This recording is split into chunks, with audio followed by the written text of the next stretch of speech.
different sources that do that. And then once you have in-person meetings, I know we have several groups that have offered meeting places as well. We have at least two that have offered meeting places that I know, and possibly three. We have three, definitely three. I saw the third one here too, that have offered us a meeting place, so that there is a place to meet in person.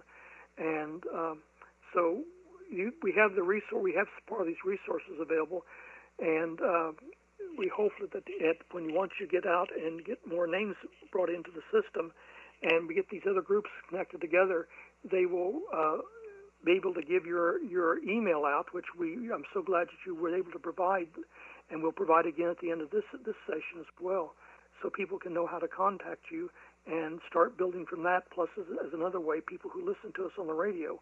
Now, of course, we should mention there are people listening to us on the radio who are in Taiwan or the UAE or Spain or Europe or somewhere, that it'll almost certainly be by Zoom that they meet with us, not in person, of course. We understand that. But at least we have a support service, and these people are going through the pandemic just as we are. We've heard previously from some emails that we got from overseas, and about some of their trials and tribulations. And in fact, we have a group in Canada that will probably be on the air with us next month, and we're looking forward to talking to them again as well, and what they're going through up there. And these are mostly young people, and some of them are different minority groups as well. So, absolutely, and you touched on very good points there. I wanted to briefly go over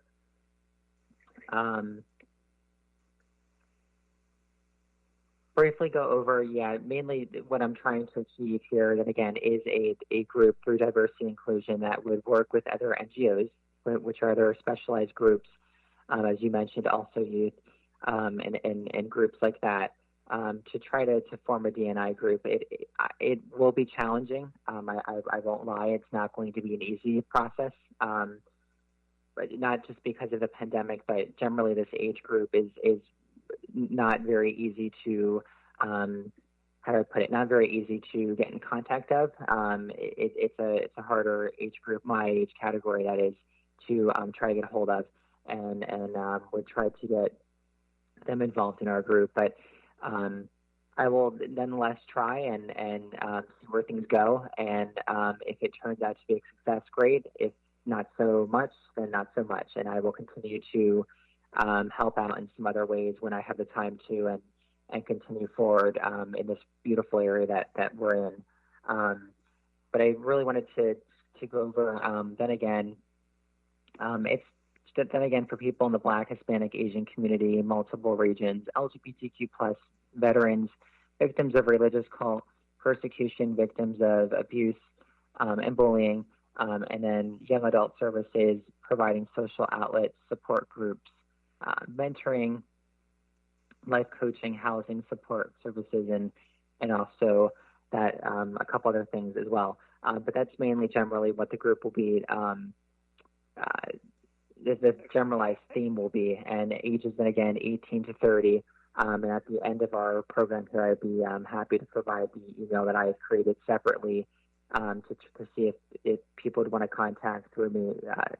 My best contact would be through this email that I will provide at the end of the segment for people who are interested, and we'll see where things go from there. Excellent. I wanted to emphasize a couple of your subgroups here too, and some stories that maybe our listeners will understand a little bit better. Victims of religious and cult persecution. Tyler, I'm going to give you some examples and see if you can name these, because I'm just going to show you how big this problem is. Do you know about the group that was out in on the Utah and Arizona state line that they did the documentaries on just a few years ago about the young people that escaped from there? And do you recall what I'm talking about? Yes, I do. Okay. I do. Well, yes.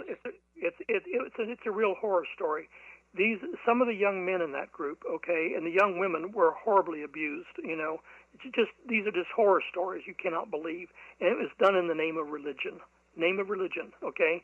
And yet, how many religious groups, legitimate religious groups, would stand up and speak out against them? Very few did, and it's really troubling to a lot of us why they wouldn't speak out. because they did it under the name of religion. Some of the other religious groups were too afraid to speak out about the cult. It was a cult, and but what they did after, all the sexual abuse that went on and everything else too that went on too. But these kids were exploited. They just had children, and they collected. They would collect these ungodly amounts of Social Security because they would get so much for each of the children, because the mothers would claim they didn't know who the father was, and maybe they didn't, because the mother may have 10 or 12 or 15 kids, and then the children were put to work. They were only educated to the 8th grade, and I know about this too because out of another state, Ohio, we have rescued young people. In fact, we have some of them living here in Florida right now that we have rescued out of these cults. Now, I can't talk much about it because, they're under protection because their families have threatened them, and they try to send people to recoup them. But in the cult out here in Arizona and Utah, in that group, and the one over in Missouri too, one in Missouri, and I think there's going to be a documentary on television about this real soon. The one in Missouri is coming back up again. I've got to verify this. It's going to be on very soon. It's the next few weeks again. But they would take the young boys once they reach 14 or 15 years old, and they would take them literally out of the group, and they would be banned from the group because they had to have extra women. So there was like 4 or 5 or 6 or 8 wives for each man then, because they had, and this is what they did with the young men. They would take and get rid of them literally. And sometimes the young men would die. They had no experience. They'd leave them. They would take and drive 100 miles or so, leave them in the middle of the field, and tell them they were banned. They were abandoned or banished because God had told them to be banished. And they actually tried to convince some of them that suicide was the way out for them. It's just unbelievable stories. And I could tell you stories that you would not believe from some of the people we've rescued. These are the ones out of Ohio that we just recently. We also rescued people historically out of other countries that were here in this country and were trying to be forced into marriages. Unbelievable stories of horror by these religious cults. And that's just one group of examples. These young people were abused, and they were tormented, and they many times did not have educations. But on the brighter side of this, some of these young people now, I can tell you, we have successfully turned around their lives. They're gainfully employed. Some of them have gone through trade schools or even into university. We had one that's graduated the university now, and it's incredible stories of success we've had in this area. But I wish I could say they were all success, but they're not. They're not.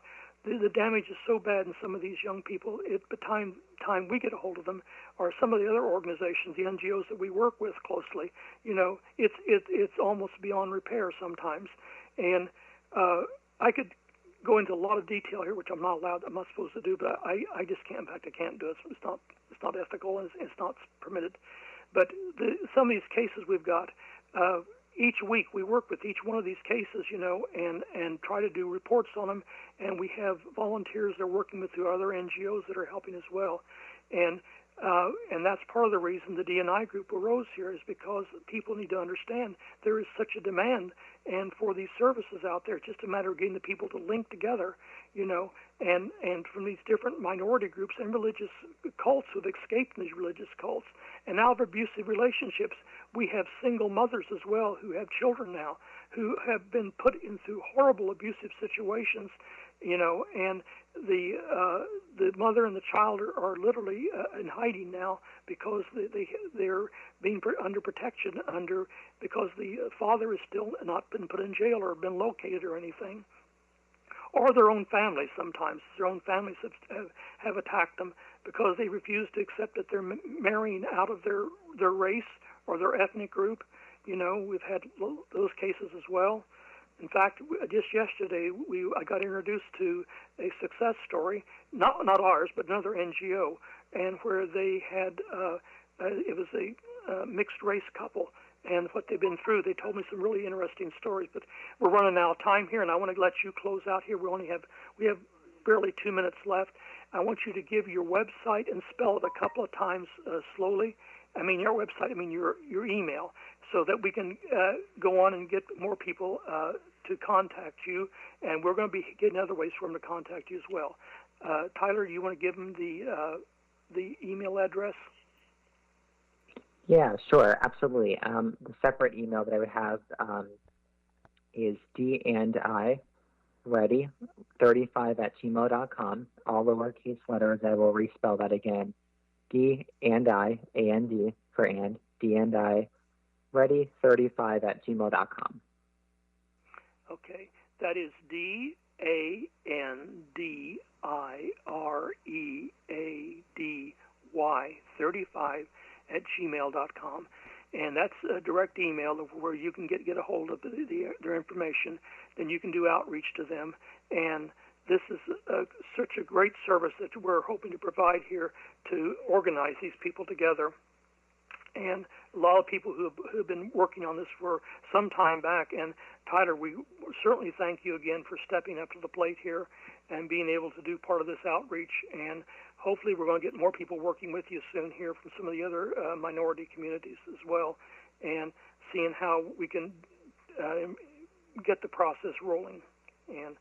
But again, thank you, Tyler, for being here today. We will certainly thank you, and we will be working more with you closely in the future, and we'll be announcing more events as we go forward here, I'm sure.